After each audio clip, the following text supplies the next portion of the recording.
under God, indivisible, with liberty and justice for all. All right, thank you. We will proceed to roll call. Councilmember Funk, Here. Councilmember Newsom, Here. Councilmember Peak, Here. Mayor Pro Tem Daris, Here. Mayor Bobo, Here. all present. Thank you. All right, we will, if you are attending this evening, we have several people in the audience, or if you're listening at home, welcome. We appreciate your participation in our public meetings. We will proceed now to our consent calendar. And the consent calendar is for items considered routine by non-controversial by staff and will be acted upon in a single act motion by the city council unless otherwise requested by an individual council member for separate consideration.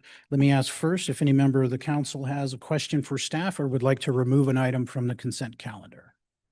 Okay, seeing none, we will go out and see if any member of the public would like to comment on a consent calendar item. Okay, Mr. Oz, did you wish to comment on a consent calendar item? Please approach the podium and.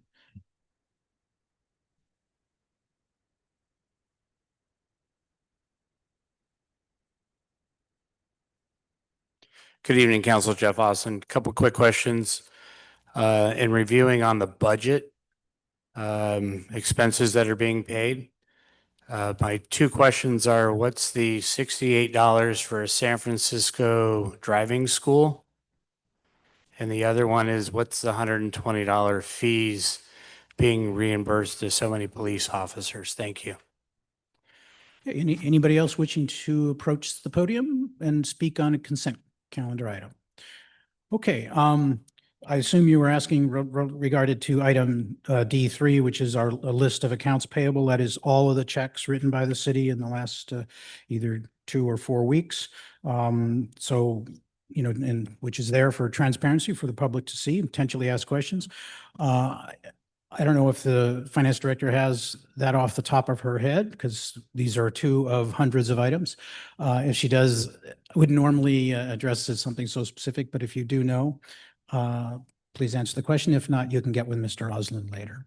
I believe I know, but for sure, I'd like to look that up, and I'm happy to get with Mr. Oslin on that. Okay. All right. Thank you very much.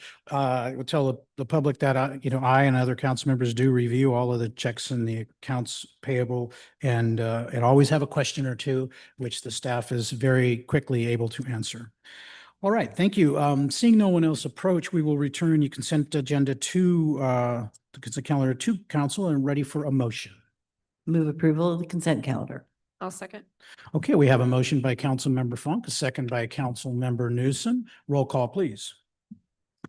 Councilmember Funk, Yes. Councilmember Newsom, Yes. Councilmember Peak, Yes. Mayor Pro Tem Daris, Yes. Mayor Moreno.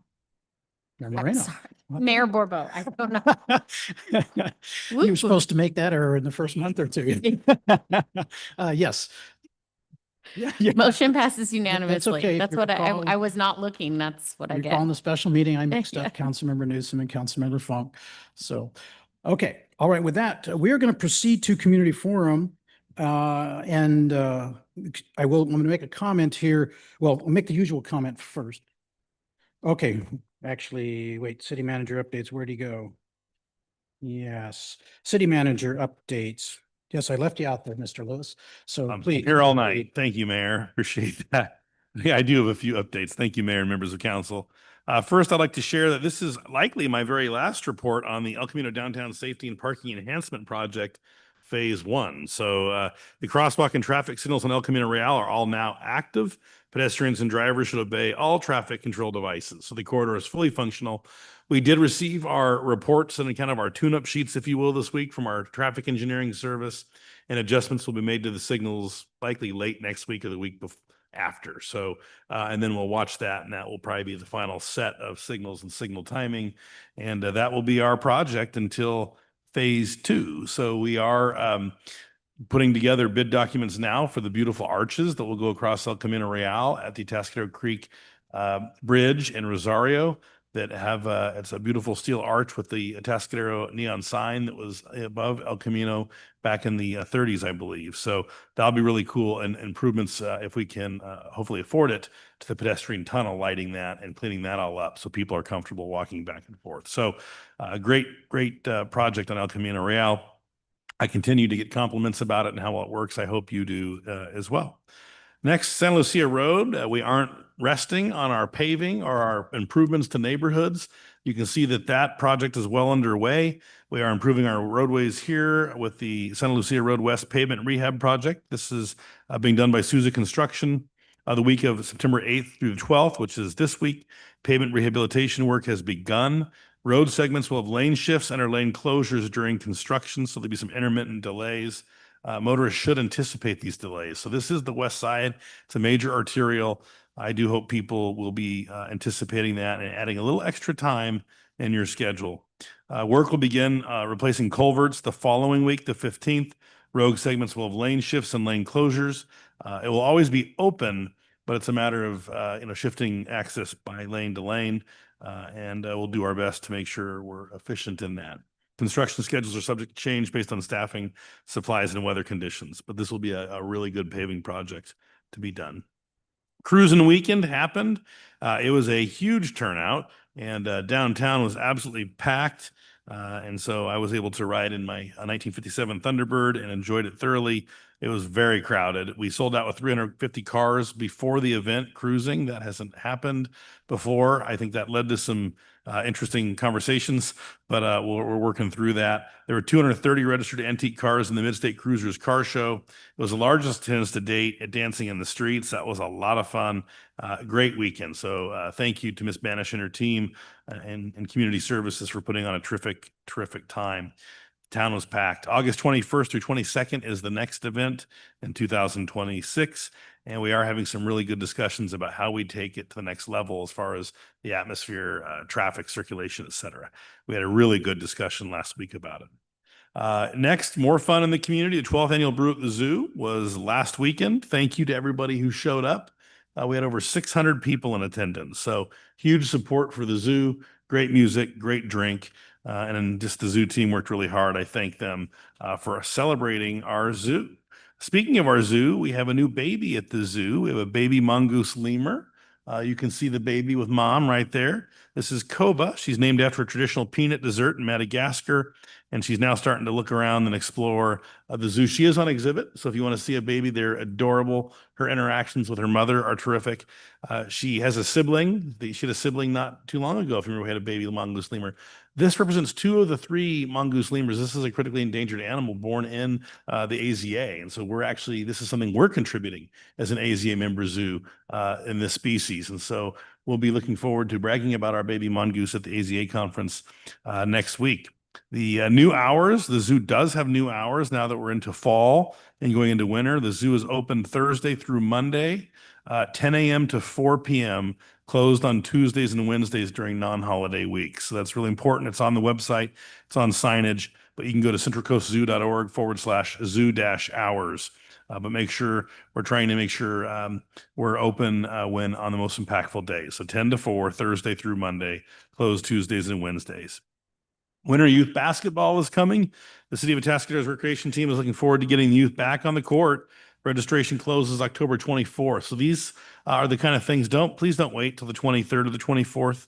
We are seeing a lot of things fill up and fill out. And I know in the past people could come in the last day, but our recreation programs and just the spirit of the community is strong.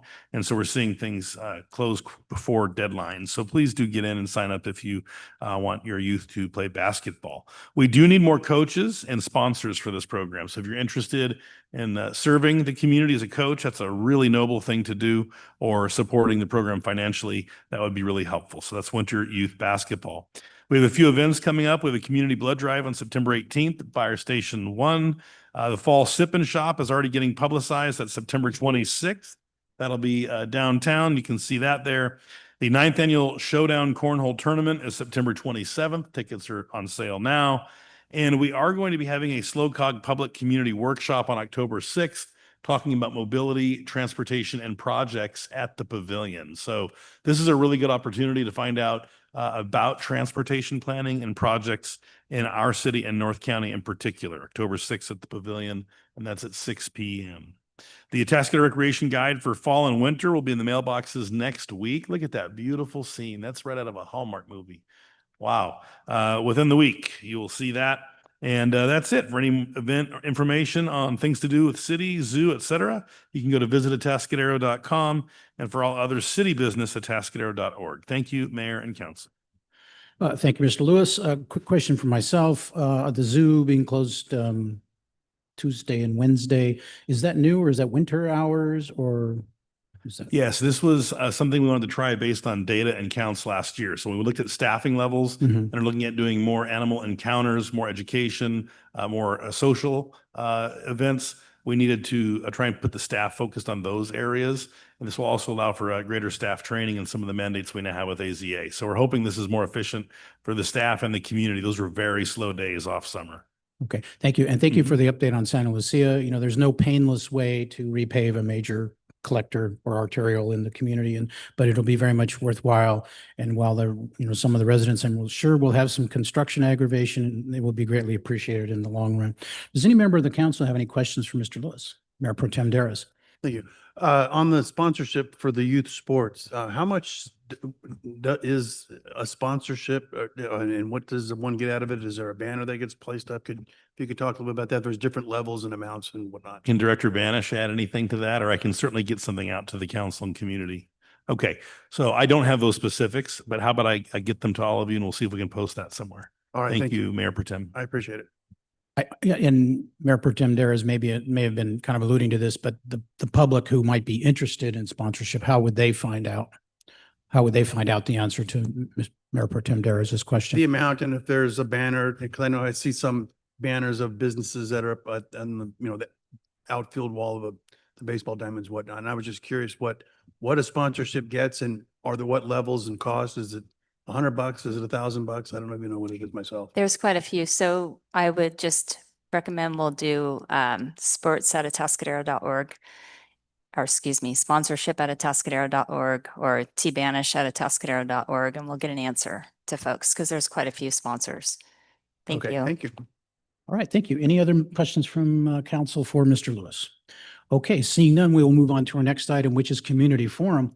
Community forum is reserved for persons wanting to address the city council on any matter not on the agenda, but over which the council has jurisdiction. The Brown Act prohibits the council from discussing matters not on the agenda. The council at its discretion may ask staff to contact a speaker regarding an issue raised in community forum. Speakers are limited to 3 minutes. And when you speak, we please ask you state your name for the record. I will add this comment this evening.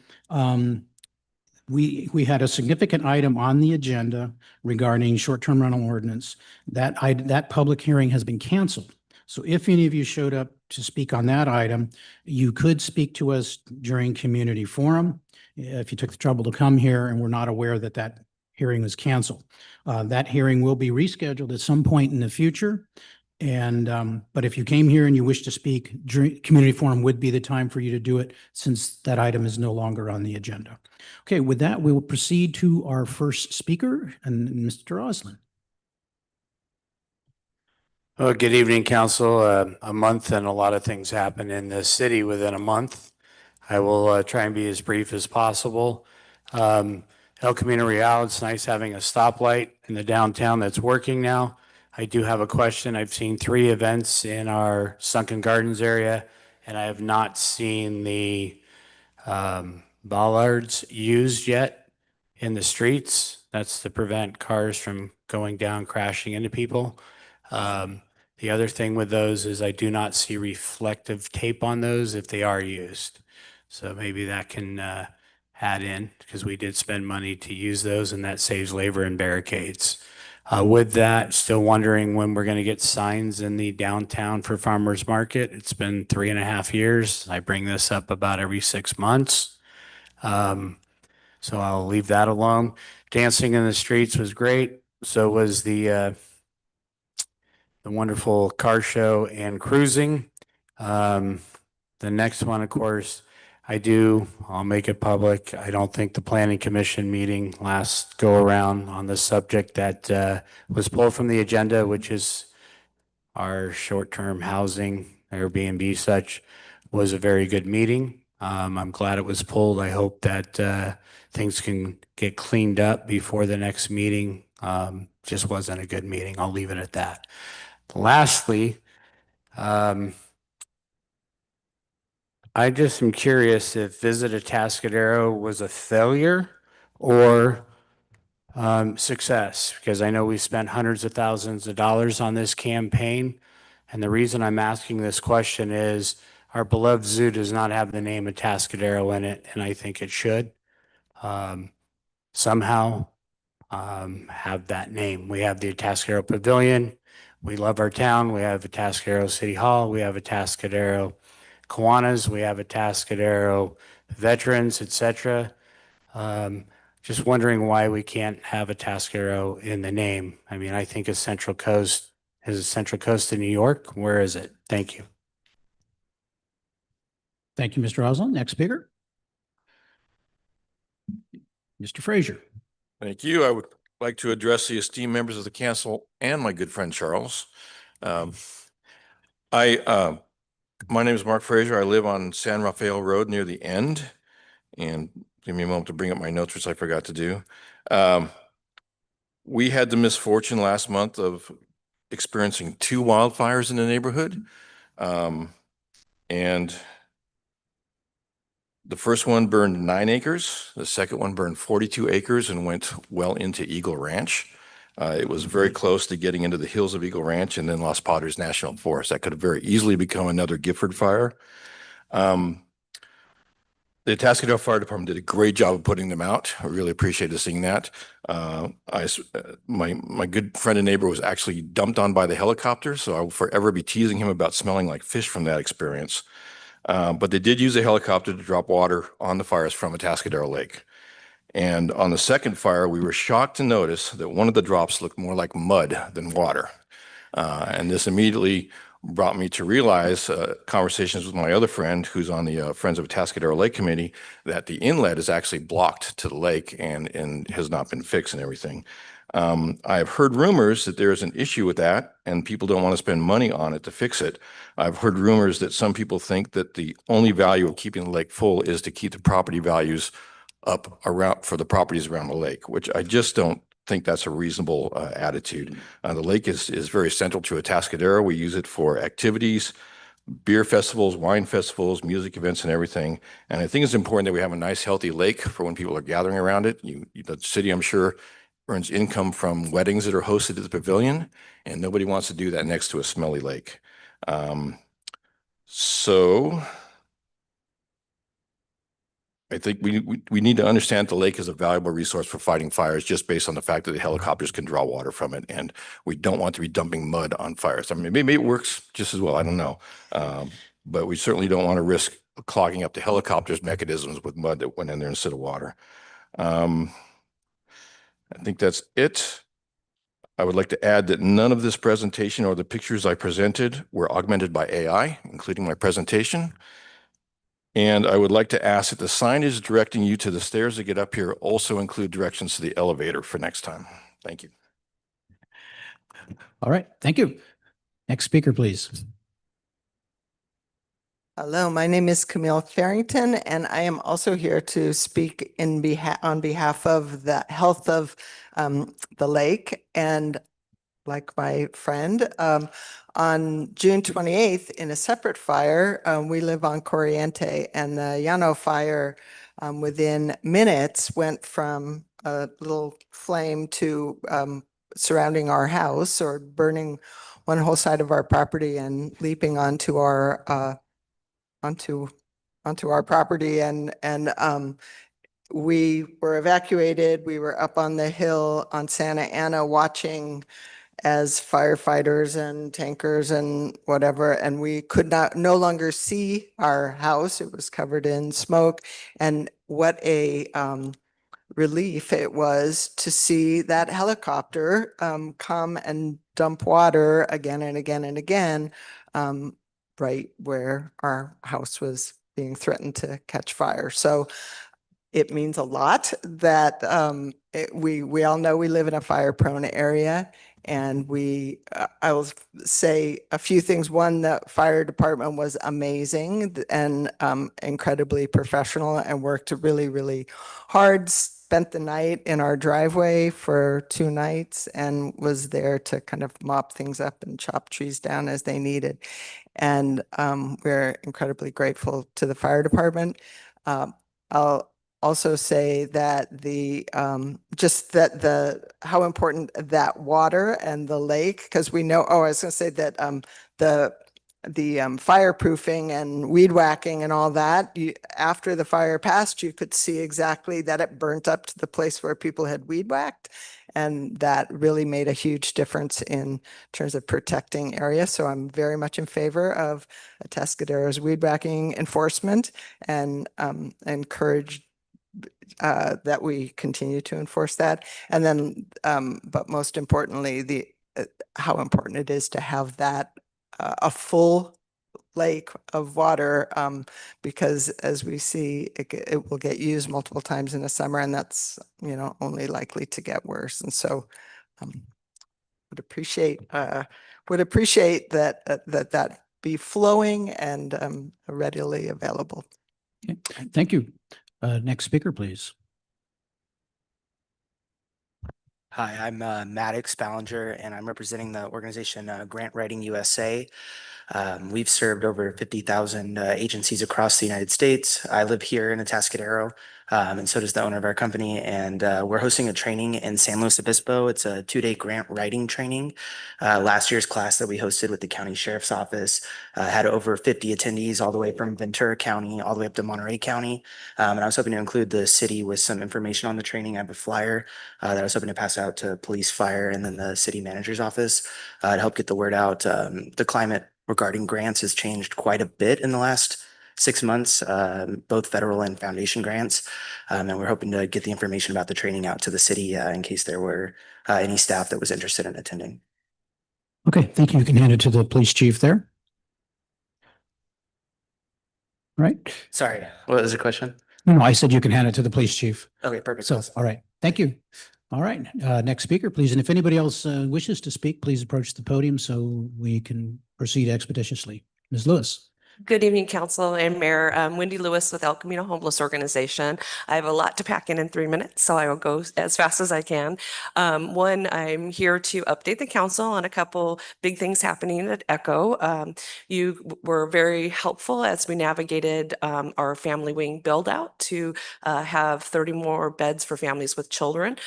We have made huge milestones with those steps, and we are here to invite the community on October 6th to our official groundbreaking. So we are celebrating putting shovels in the ground. It's at 1 o'clock, and we encourage the community and all the community who want to be part of that. We'll have more info as that unfolds, but I know some of you have already RSVP'd, and we really appreciate that. On another exciting thing to invite the community to is our Long Walk Home event on September 20th. It's a way we raise funds to support the people we're serving and to keep the valuable programs that are changing lives happening. September 20th, registration's at 10. We encourage people to go on echoshelter.org and get tickets. It's just a fun event. We started Echo Atascadero, about 300 people. It's people who are sponsors, our partners, the people we serve, the community. We walk from Echo Atascadero and proudly come to this beautiful building. All of our participants line up on all the steps of the Rotunda building, fill the steps. That becomes our flagship picture. We come around and then we go back to Echo and celebrate with the delicious barbecue tours, getting people who might not have been seeing Echo inside or have more information. So I'm here to invite the community to that. We also continue to work with our neighborhood, as when we had some of our meetings as we got ready for the family wing, and continue to support with litter cleanup and outreach and all of those things that are helping to make the neighborhood as best it can be. We also have some big updates with numbers of people served. We so far this year have outpaced our record numbers of last year, and I will share a little bit more about that in a few seconds. But I also want to share that we've welcomed a new person to the ECHO team, Tess Davis. Many of you know her from Jewelry with Tess. She's a local person who is years and years of homeless services. So that's another exciting announcement and that number. And one of the lives that have changed is Rick. And we recently highlighted him on our social media channels. He was unhoused for 22 years, and working with our partners with the police department and the outreach and the CAT team, he is now housed and comes back nightly to do the dishes with the team that comes together to make sure the kitchen's ready. So far this year, we've helped 305 individuals and children back into stable housing, and that's made possible with the community and the support we get from the city. Appreciate it. Thank you. Next speaker, please. Good evening. My name is Gene Stroll. I'm a peripheral member of Friends of the Lake recently, and I hope to continue. I just wanted a chance to have a couple of minutes to put in my personal plug for the lake itself. I moved to Atascadero about 8 years ago, not intending to stay here, but I was here long enough to discover the lake, and it changed my mind, and I became a permanent resident.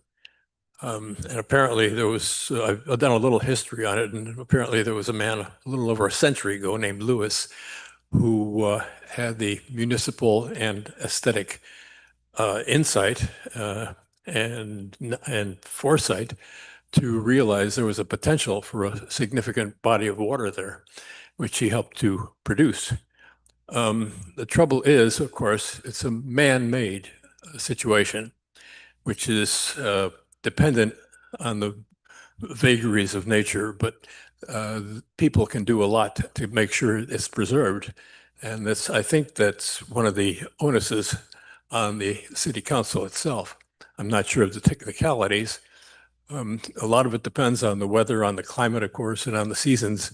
But apparently there's a very important source of water from Atascadero Creek, which relies on a pipe which is currently unusable because it's fallen apart and needs repair. And I'd like to put in my plug for the city taking care of that particular issue, and wondering if there was anything that the citizens of the town could actually help to do about it. Anyway, I just wanted to have my say. Thank you. Thank you for your comments. All right, seeing no one else approach, we'll close community forum. I will ask a couple of questions that the audience or speakers brought up. One, Fire Chief Bryson, when the lake, I mean, it's the most convenient spot, I assume, for helicopters, but when the lake is low, and you don't want to suck up mud because it might damage the helicopter pumping apparatus, what other sources does the fire department use? I know there are some tanks that are available for that purpose, but can you explain or reassure the public there are other sources of water? Yeah, thank you, Mayor and Council. I think there are several other options. The lake definitely is very usable and convenient for that initial attack, those first few hours. After that, there would be some sort of bigger system set up. It could be at the Pastorals Air Base. We do have a fillable tank at the top of San Marcos. It takes a little bit of time, so it's not necessarily the quickest or easiest in the first hour or so, but for an ongoing operation, we would fill up a tank at the top of San Marcos on one of the cul-de-sacs and be able to use that. So there are other options. And I think if the lake were unusable or low, then we would find other options. All right, and okay, because we can't get into too much of a discussion. I want to make sure that people know you are aware certainly when the lake is low and non-usable. And Mr. DeBar, as the Public Works Director, I know we have spent some considerable money from time to time maintaining the pipeline from Atascadero Creek to fill the lake. And it is currently down, as I understand it. Can you discuss what its status is and what its future looks like? Sure. Thank you, Mayor. So currently the lake fill line pipe was damaged during the 2023 storms in January and March.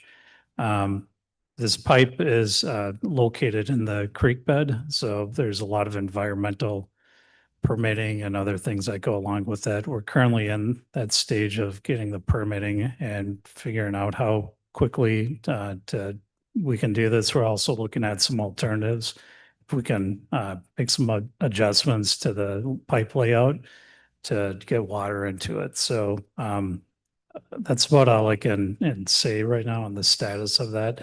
But it is blocked right now. We've made a lot of adjustments over the last 5 years and improvements. It's good up to San Gabriel Road. This is up closer to the headworks where the intake pipe is. So that was really damaged quite severely during the 2023 storm. So we've been looking at a lot of those options to get that back online. Okay. Thank Mayor, you. if I may, I have add a few things I think that'd be helpful. I think we do refer to it as Atascadero Lake, and I do hear from people, does the city care about the lake? We absolutely care about the lake. The lake isn't a gem. It is the center of our park. It is something that sets our community apart. It is critical as a recreational amenity and a safety amenity, as we saw. My office has several videos that were taken by residents of helicopters using the lake. The assistant manager, Ms. Christensen, has meetings with our state and federal lobbyists. We are pursuing if there are funding available for fire reservoirs, emergency reservoirs, to see if we could utilize that dollar to more quickly fix the fill line. The challenge is the lake is a pond. It doesn't have a freshwater creek or river flowing into it throughout the year. So that's what makes it really challenging this time of year. But that doesn't mean we can't try and pursue funding for alternatives. And we are. So I want the community and the council to know that. I don't know if we'll be successful or not, but we'll be very vigorous. So we do have a good case. So I appreciate residents speaking to that. We have the fill line option.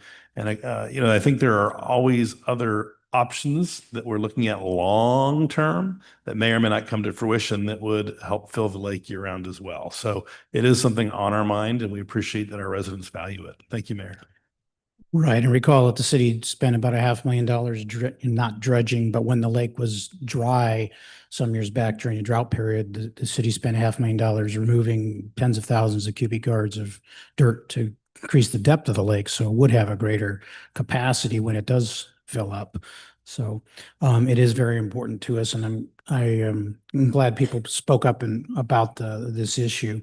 Mr. DeBar, there was also a question regarding the bollards that were part of the project. Can you address that question, please? Sure, love to. So the bollards right now, we haven't utilized them yet, but some of the major events that we're going to be having Fall Fest, and some of those we'll put them in place. These bollards are very heavy. They're crash rated, so we'll need to use like a skip and drag or a tractor to pull them out and put them in place. Sousa just is wrapping up the project now, so once they're done, then we'll take it over and we'll put some reflectors on those and start utilizing those. Thank you very much. Okay, with that, we will close community forum, and we will move on to our next item, which is a management report, H1, regarding approving the last and final recognized obligation payment schedule. Now, is this in our capacity as the redevelopment agency, successor agency to the redevelopment agency? Yes. Okay. Yes. But we don't need to reconvene or anything like that. So. No. All right, then we go ahead and proceed to item H1. And I believe this will be presented by our Administrative Services Director, Jerry Rangel. Thank you very much. Yes, tonight I am very pleased to present to you the last and final ROPS. So as you are aware, this body has been looking at the required obligation payment schedule since the successor agency was created in 2012 and the redevelopment agency was dissolved in that year to provide a mechanism for funding sources. So every year, the successor agency, this board, would need to approve the annual payments for the following year. So this would come to you as the successor agency board, and then once approved, it would go to the countywide oversight board and then eventually to the State Department of Finance in order for the successor agency to have the authority to pay these obligations on behalf of the former redevelopment agency. Starting January 1, 2016, once certain conditions were met, successor agencies across the state were authorized to apply for this last and final ROPS. The last and final ROPS is similar to the annual ROPS that we've been preparing all these years, but instead of gaining authorization for 1 year of payment at a time, the last and final ROPS, once approved, provides authorization for payments for all of the remaining obligations of the former redevelopment agency. And for Atascadero, that means bond payments through fiscal year 2041. With Atascadero's recent bond refunding last year, now is the ideal time to file the last and final ROPS, and all of the filing criteria have been met. An approved last and final ROPS gives the successor agency authorization in each of the fiscal years from July 1st, 2026 through June 30th, 2041.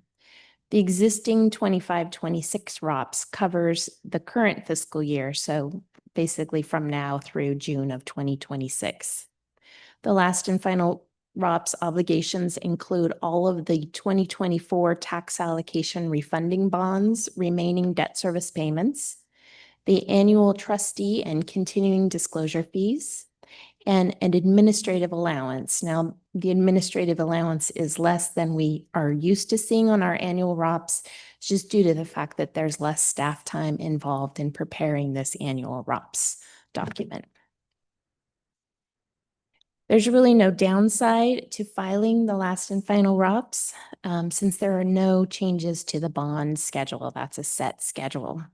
We will, however, be able to reduce the amount of staff time that we use to prepare this and the endless questions that we get annually from the Department of Finance. And the last and final ROPS further assures the bondholders that timely payments will be made throughout the life of the bonds.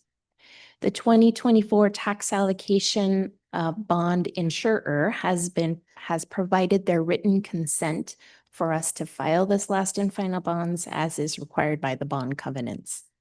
The total amount of outstanding obligations from 2026 to 2041 on the last and final ROPS is $21.5 million, and this will be paid with future redevelopment tax increment. These obligations do not require the use of general funds. And I did want to bring your attention to one small rounding error we have on page 35 of the amended agenda package. You'll see on the right side there, the B period, that column is supposed to add up to those numbers there. We were $2 off in a rounding error. The numbers are all correct and it will be corrected going to the oversight board. But on that B period, the item under RPTTF and 6-month total are each $2 short. And the first one should read 10,210,750. And the 6-month total should read 10,398,250. And after this, assuming this board approves the last and final ROPS, the oversight board will consider it at their meeting on September 24th, 2025, so about 2 weeks away. And once approved by the oversight board, this will be submitted to the to the State Department of Finance for approval. The State Department of Finance then has 100 days to review this. And with that, I'd be happy to answer any questions. Thank you very much. And I think we can live with that $2 error, but I suppose you had to note it for the record. Thank you. So you mentioned the oversight board, and then of course us convening annually as the successor agency to the Community Development Redevelopment Agency of Atascadero. Will the oversight board and ourselves no longer have those annual meetings or any meetings? And I will look to our attorney for backup on this, but I believe that you still have to have meetings that you still have to convene because this, while you don't need to approve a ROPS every year, you do need to exist because ROPS are still, payments are still being completed until the successor agency is no longer needed after all of the obligations are completed. okay, because I thought that would be part of the staff time savings would be not convene this or the oversight board, but can I just go into dormancy? Yeah, that's my understanding as well, but I would want to confirm that before I give you a solid answer. that you could also need to reconvene. You do have the ability to make a few amendments to the last and final ROP. So if that requires your convening, then we would do that as well. Sure, I understood from the staff report, because I did have that question, that you can make 2 amendments to this last and final, and I was wondering about that, like down the road, if some sort of litigation arose from some past action or something, you could, reconvene and make an adjustment if you absolutely had to this. But again, I would think that you could go dormant and not have meetings. I hope you'll look into that. Yes, I'll look into that and confirm that for you. Yeah, that would be great. Okay, do members of the council have any questions for Ms. Rangel? Councilmember Funk. Yeah, one brief question. These obligations run through 2041.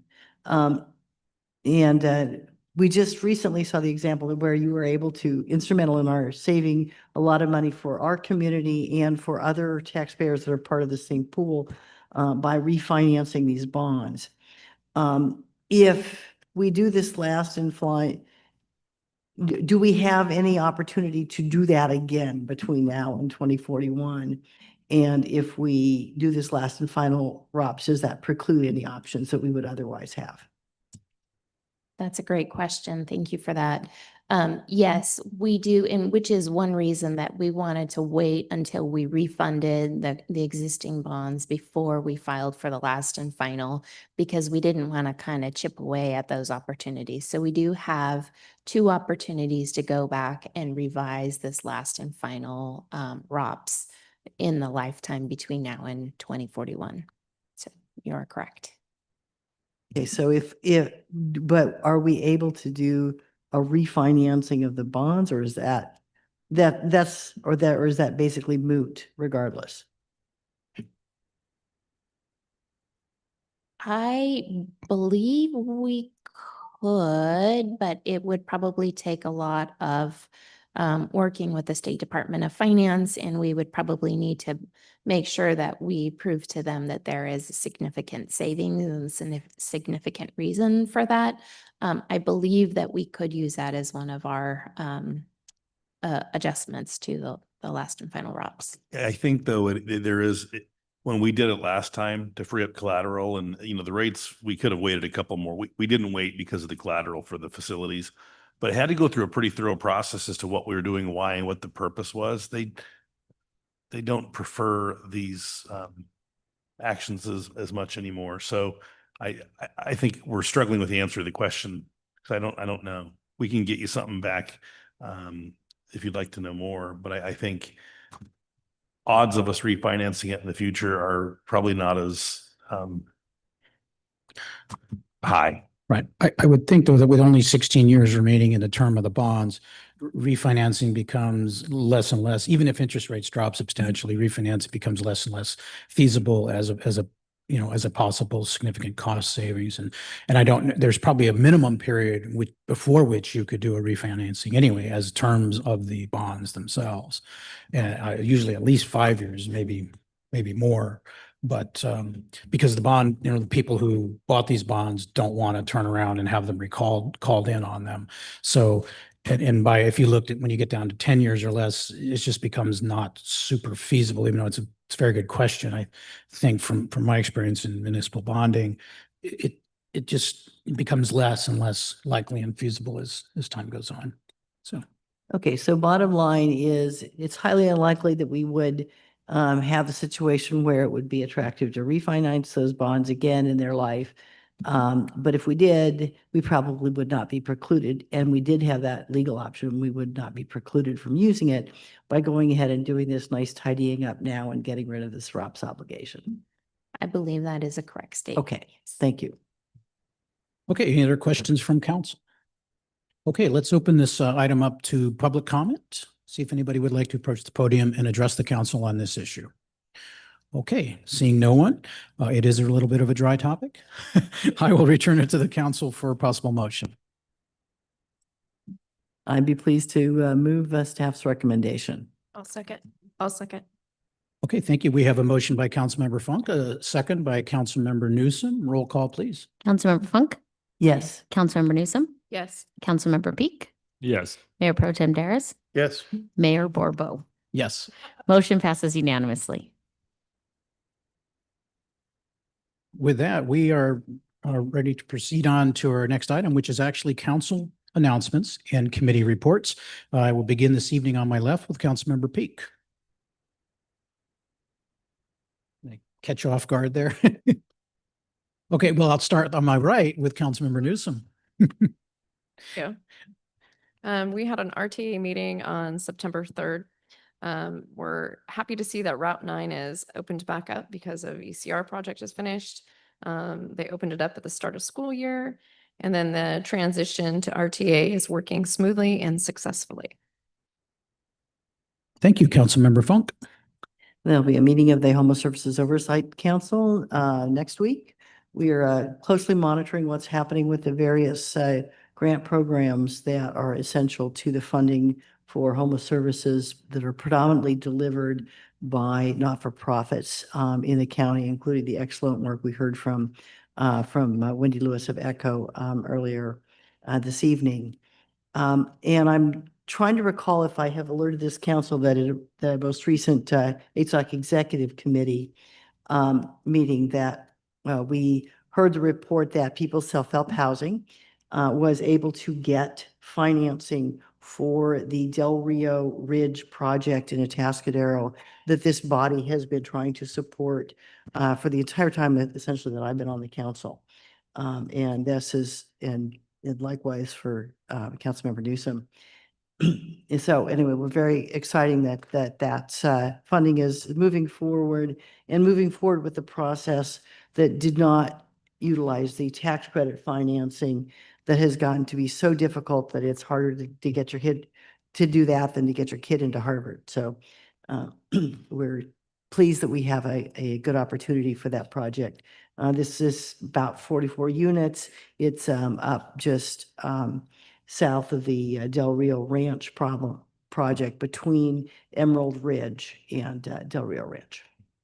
All right, thank you, Mayor Pro Tem Daris. Thank you. I don't have much to report, but I think APCD meets next week or the week following. I know I saw it on my calendar, but that's all I have. Okay, thank you. Councilmember Peak. Yeah, I attended the Water Resources Advisory RAC last Wednesday, and Stantec presented findings from a countywide study, consolidation of smaller community service district wells and private wells and small community wells with larger on the failing with local systems. There's 83 systems reviewed. Atascadero would be happy to know that we have a large, healthy water system, and this study didn't directly impact us, but it does impact those in our county all around us in rural areas. There's a lot of failing well systems and water systems that are looking to be consolidated in the future. Okay, thank you. I have tomorrow, I have not had any meetings since the last meeting. As you know, several of our committees go dark during the summer months, or at least once during the summer months. Tomorrow, I will attend the Integrated Waste Management Authority meeting. And then next week, I will attend the annual Central Coast Community Energy, or 3CE, meeting next Thursday, September 18th. So that's what's coming up. I'm going to ask the clerk this question. In terms of the action coming out of our special session this evening, is that something we should announce? We haven't even notified all of the applicants yet, so should we announce that at the next meeting, just as a matter of public information? It's not a closed session, so you don't have to announce like that. It is a public Understand. meeting, and we will do minutes, and it'll be part of the minutes. Part of the minutes of that you'll- meeting? Yeah, it'll be part of the minutes at that meeting because it Right. was a special Which meeting. we'll approve next time. Okay, all right. Does any member of the council, I wanted to make a comment. So today is California Admission Day, and this happens to be the 175th California Admission Day, and that is when California was admitted to the Union and became the 31st state. And this used to be near and dear to my heart because as a child in California at that time, that was always a holiday. And in fact, but back then school generally didn't start until after admission day. And of course, now it starts in mid-August. So it shows how things have changed. But yeah, 175 years of California being the state. And this used to be a state holiday all the way up until the 1980s. So happy birthday, if you will, to the state of California. So So mention that. And does any member of the council have any individual determinations? Okay, seeing none, we will adjourn for the evening. Thank you all.